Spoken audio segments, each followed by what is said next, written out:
Nehemia 4. Kewaspadaan terhadap orang-orang yang menentang pembangunan. Ketika Sanballat mendengar bahwa kami sedang membangun kembali tembok, bangkitlah amarahnya dan ia sangat sakit hati. Ia mengolok-olokkan orang Yahudi dan berkata di hadapan saudara-saudaranya dan tentara Samaria, "Apa gerangan yang dilakukan orang-orang Yahudi yang lemah ini?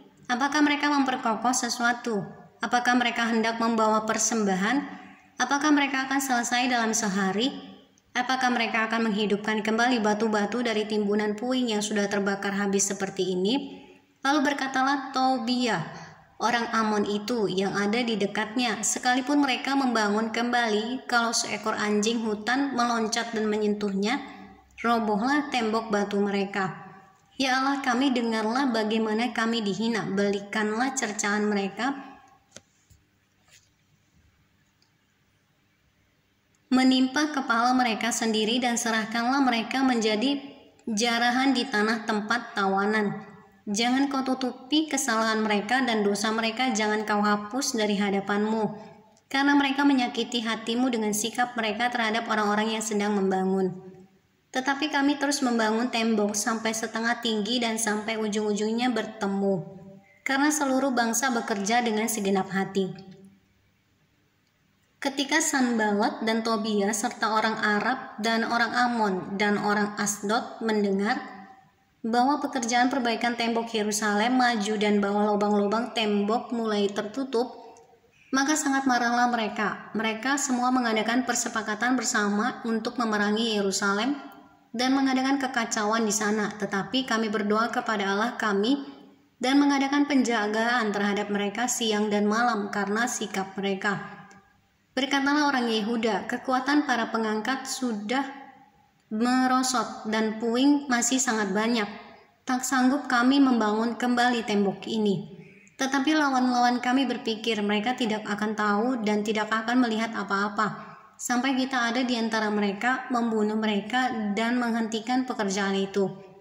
Ketika orang-orang Yahudi yang tinggal dekat mereka sudah 10 kali datang memperingatkan kami, mereka akan menyerang kita dari segala tempat tinggal mereka.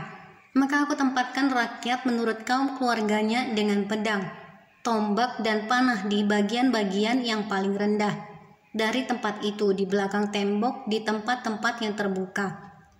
Kuamati semuanya, lalu bangun berdiri dan berkata kepada para pemuka dan para penguasa dan kepada orang-orang yang lain, "Jangan kamu takut terhadap mereka. Ingatlah kepada Tuhan yang maha besar dan dahsyat, dan berperanglah untuk saudara-saudaramu, untuk anak-anak lelaki dan anak-anak perempuanmu, untuk istrimu dan rumahmu." Ketika didengar musuh kami bahwa rencana mereka sudah kami ketahui dan bahwa Allah telah menggagalkannya, maka dapatlah kami semua kembali ke tembok, masing-masing ke pekerjaannya. Sejak hari itu sebagian daripada anak buahku melakukan pekerjaan, dan sebagian yang lain memegang tombak, perisai dan panah, dan mengenakan baju zirah.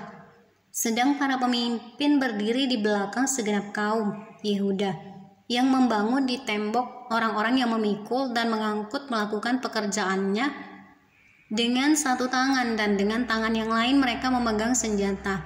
Setiap orang yang membangun bekerja dengan berikatkan pedang pada pinggangnya, dan di sampingku berdiri peniup sangkakala. Berkatalah aku kepada para pemuka dan para penguasa dan kepada orang-orang yang lain, "Pekerjaan ini besar dan luas, dan kita terpencar pada tembok yang satu jauh daripada yang lain. Dan kalau kamu mendengar bunyi sangkakala di suatu tempat, berkumpullah di sana mendapatkan kami. Allah kita akan berperang bagi kita." Demikianlah kami melakukan pekerjaan itu, sedang sebagian daripada orang-orang memegang tombak dari merekahnya fajar sampai terbitnya bintang-bintang. Pada waktu itu juga aku berikan perintah kepada rakyat, setiap orang dengan anak buahnya harus bermalam di Yerusalem, supaya mereka mengadakan penjagaan bagi kami pada malam hari dan melakukan pekerjaannya pada siang hari. Demikianlah aku sendiri, saudara-saudaraku, anak buahku, dan para penjaga yang mengikut aku. Kami semua tidak sempat meninggalkan pakaian kami, setiap orang memegang senjata dengan tangan kanan.